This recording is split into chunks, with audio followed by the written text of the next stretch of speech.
Okay, so how's everybody doing? It's Bro with the first video of the channel starting up whenever I feel like it. I'm not known for anything yet, so I don't really need a schedule.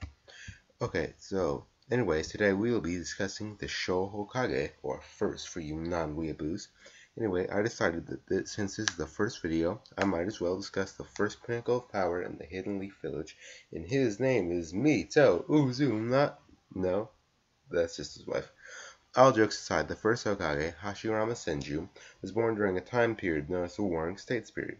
In actuality, this was based off of a real-life period where it was an era in ancient Chinese history following the Spring and Autumn period and concluding with the Qin Wars of Conquest. But that's not something I plan to get into in this video. During the Warring States period, the countries of the world were uniformly small, constantly battling each other for land, power, and opportunity. Everyone was at war, and the clan's loyalties always went to whoever owned the most money. The constant warfare in turn led to constant death, creating an average lifespan of only 30 years.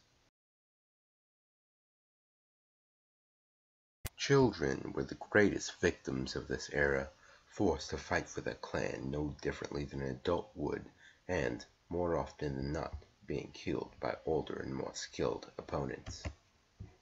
In an attempt to avoid conflict caused by the ever-changing alliances and resulting vendettas, shinobi were in the habit of never divulging their family names to strangers.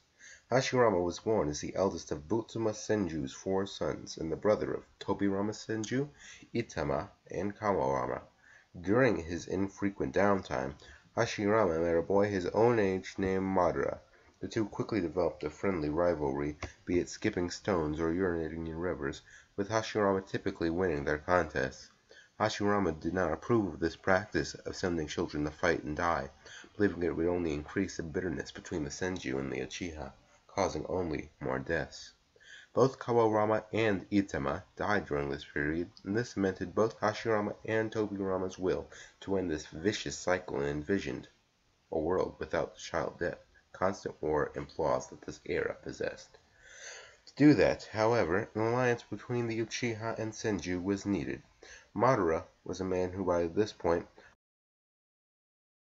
had by this point already lost brothers on the battlefield as well, and while I'm not sure how many he had, the only one heavily focused on was Izuna, he had at least one other to lose by this point. Despite the aforementioned custom of not divulging family names to strangers, Hashirama and Madara eventually found out each other's status as an Uchiha and a Senju, respectively. Hashirama and Madara would continue to meet as enemies on the battlefield, with both becoming leaders of their own clans. During these infrequent fights, neither would be able to kill the other, as Hashirama could not kill someone who he still viewed as a friend, and Madara could not best Hashirama's superior abilities in wood release, one of the most powerful and unique Kekkei Genkai of the series. In time, both Hashirama and Madara became leaders of their respective clans. Under Madara's leadership, the Uchiha grew, and under Hashirama's leadership and extraordinary prowess, the Senju began to best the Uchiha, until at one point Hashirama had both Madara and his brother Izuna at his mercy. However, unable to find resolve to kill his childhood friend, Hashirama tried to convince Madara to unite their two clans to make their dreams a reality.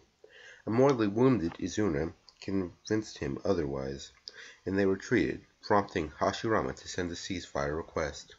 Although some Uchiha found the offer extremely tempting, Madara was unwilling to accept it after Tobirama had killed his last remaining brother, Izuna.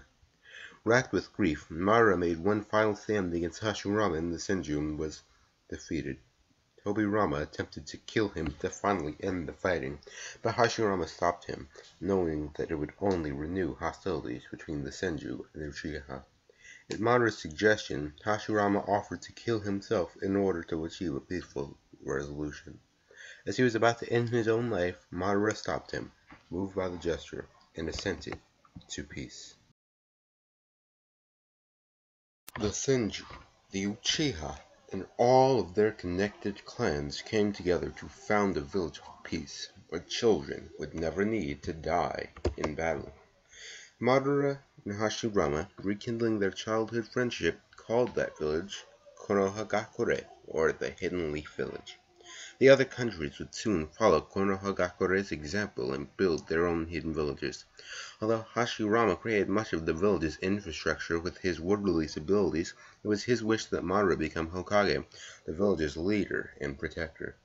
At Tobirama's insistence, the Hokage position was opened up to a vote by Konoha's villagers, and it was Hashirama that they elected into office. Hashirama wanted Madara to become his advisor so that he could improve his standing among the villagers and someday succeed him as second Hokage, while Madara felt that this position would inevitably go to Tobirama, which in turn would end badly for the Uchiha. With his position in the Hidden Leaf rapidly diminishing, Madara decided that the village was a failed experiment and abandoned it, intent on returning to face Hashirama in battle yet again. True to his promise, Madara eventually attacked the Hidden Leaf on multiple occasions. After countless fights and with the Nine Tails under his control, Madara challenged Hashirama to one final conquest. The Nine Tails' power, as well as Hashirama's efforts to capture and contain it, devastated the landscape, carving out what would later be called the Valley of the End. Hashirama spent the duration of their battle trying to reason with Madara, but Madara continued fighting until he was too tired to keep even the base Sharingan active. This enabled Hashirama to distract him with a wood clone while the real Hashirama stabbed him in the back. Madara collapsed and, before dying, noted how much Hashirama had changed from back when they were children. For a while, everything Hashirama had wanted had seemed to come true, but later on, the peace Hashirama had worked so hard for was starting to unravel. At some point, the Hidden Waterfall, or Takigakure, sent Kakazu to assassinate him. Although he defeated Kakazu, other wars began to break out, and it was during the First Shinobi World War that Hashirama, eager to form a lasting peace with other villages, convened the Kage Summit so that he could share the tailed beast between the Hidden Leaf and other villages, thus balancing power among them. But cooperation would not be as simple as Hashirama wanted it to be. First by Tobirama's demand that the other villages pay for the tailed beasts they receive, then by the first Kage's counter-request of money and territory in lieu of a tailed beast. As unrest began to grow, Hashirama shared his fear that any agreement they made would only be temporary, but also his hope that future generations could form a lasting unity.